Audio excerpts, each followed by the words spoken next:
ஹல்லேலூயா. கர்த்தருடைய பரிசுத்த நாமத்திற்கு மகிமை உண்டாவதாக.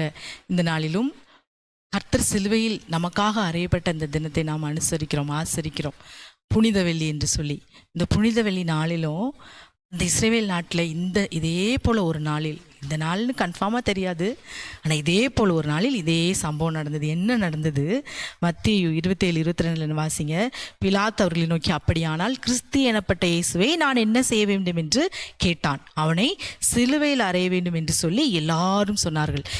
இதே போல் ஒரு நாளில் இயேசுவை குற்றம் சாட்டப்பட்டவராய் பிலாத்துவினிடத்தில் கொண்டு வந்து விடும்போது அந்த எருசலேமில் இருக்கிற ஜனங்கள், திரளான ஜனங்கள், கர்த்தரத்தில் நன்மை பெற்றவர்களும் அதில் இருந்தாங்க, கர்த்தரை விரோதித்தவர்களும், பரிசேயர் சதுசேயர் எல்லாரும் இருந்தாங்க.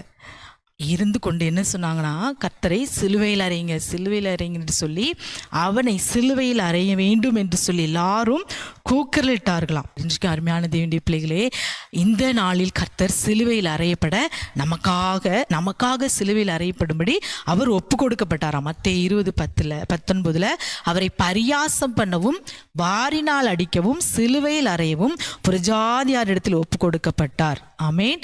அவரை பரியாசம் பண்ணினாங்க, அவரை வாரினால் அடித்தாங்க. யாருக்காக? நம்முடைய பாவங்களுக்காக, நாம் செய்த அக்கிரமங்களுக்காக, நம்முடைய மீறுதல்களுக்காக, நம்முடைய குற்றங்களுக்காக அவர் வாரினால் அடிக்கப்பட்டார், பரியாசம் பண்ணப்பட்டார், நிந்தித்தாங்க. சிலுவையிலிருந்து இறங்கி வா என்று சொல்லி அவரை அதிகமாய் துன்புறுத்தினாங்க. அவரை சிலுவையில் அறியும்போது 3ஆம் மணி வேலையாக இருந்ததாம். 3 மணி நேரம் நமக்காக அவர் நலனோடு கலனாய் அவர் சிலுவையிலே தொங்கப்பட்டார். ரோமர் 6வது அதிகாரம் 6வது வசனத்தில், நாம் இனி பாவத்திற்கு ஊழியம் செய்யாதபடிக்கு பாவ சரீரம் ஒளிந்து போகும்படியாக பொருட்டாக நம்முடைய பழைய மனுஷனை அவரோடு கூட சிலுவையில் அறையப்பட்டது என்று அறிந்திருக்கிறோம். நம்முடைய பழைய மனுஷனை என்ன செய்யணுமா?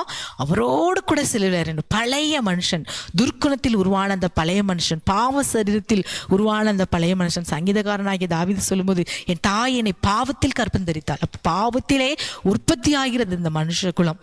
ஆகவேதான் நினைவுகளின் தோற்றங்கள் எல்லாம் பாவமா இருக்கு. அப்ப இன்றைக்கு சிலுவையில் அறையப்பட்ட இயேசுவை ஆராதிக்கிற நாம் ஆராதிப்பதோடு மட்டும் இல்லாதபடி நம்முடைய பழைய மனுஷனை என்ன செய்யணும்? சிலுவையில் அறைய வேண்டும். தன்னைத்தானே வெறுத்து தன் சிலுவையை சுமந்து கொண்டு என்னை பின்பற்றாதவன் என்னுடைய சீஷனாய் இருக்க மாட்டான் என்று இயேசுப்பா சொல்றாங்க. அப்போ அவரோடு கூட அவருடைய பிள்ளைகளாய், விசுவாச பிள்ளைகளாய், சீசர்களாய் நாம் இருக்கணும்னா அவரோடு கூட பாடுகளை சகிக்க வேண்டும். பாடுகளை சகித்தால் அவரோடு கூட நாம் ஆளுகை செய்வோம். ஆகவே பழைய மனுஷனையும் இந்த நாளில் என்ன செய்யணும்? சிலுவையிலே அறைய வேண்டும். மாம்சத்தை சிலுவையில் அறைய வேண்டும். மாம்சத்தின் ஆசைகளையும் அதன் இச்சைகளையும் சிலுவையில் அறைய வேண்டும். மாம்சம் என்ன செய்யும்?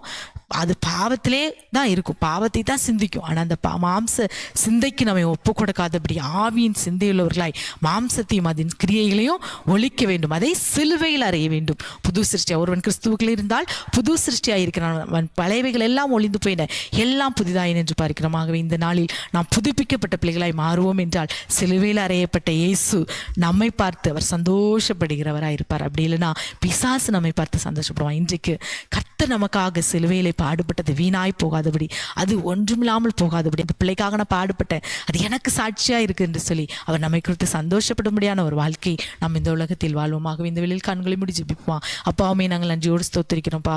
இயேசுவே, இதே போன்ற ஒரு நாளில் ஜனங்கள் உம்மை சிலுவையில் அறைய வேண்டும் என்று சொல்லி கூக்குரலிட்டாங்கப்பா. இந்த வேளையிலும் அப்பா, நாங்கள் உம்மை சிலுவையில் அறைவதற்கு நாங்களும் கூட சில வேளையில் காரணங்களாக இருக்கிறோம். எங்களுடைய பாவங்கள் உம்மை சிலுவையில் அறைந்ததற்கு காரணம்ப்பா. இந்த நாளில் சிலுவை பாடுகளை அனுசரிக்கிற நாங்கள், புனித வெள்ளியை அனுசரிக்கிற நாங்கள், உம்மோடு கூட நீர் சிலுவையில் அறையப்பட்டது போல எங்களுடைய பழைய சரீரங்களை, பாவ சரீரங்களை, பாவ அவயவங்களை இந்த நாளில் அறைய நீர் ஒப்பு கொடுக்கிறோம். எங்களுக்கு கிருபை செய்யுங்க இயேசுப்பா. இயேசுவே, உம்மை ஸ்தோத்திரிக்கிற இந்த வார்த்தையை கேட்டு சிலுவையில் அறைய தங்களை ஒப்பு கொடுத்த ஒவ்வொரு பிள்ளைகளையும் ஆசீர்வதி. பெரிய காரியங்களை செய்யும். முற்றிலுமா எங்களுடைய கரத்தில் ஒப்பு கொடுக்கிறோம். பெருமைகள் எல்லாவற்றையும் சிலுவையில் அறையுங்கப்பா. தாழ்மையின் குணத்தை தாங்க. நீர் சார்ந்த குணமுள்ளவராய் தாழ்மை வெளிப்படுத்தும்படி வந்தீர். அந்த தாழ்மையினால் நாங்கள் அலங்கரிக்கப்பட நீர் கிருபை செய்யும். சகல துதி கன மகிமை உமக்கே செலுத்துகிறோம். இயேசுவின் நாமத்தில் ஜெபிக்கிறோம் நல்ல பிதாவே. ஆமேன், ஆமேன்.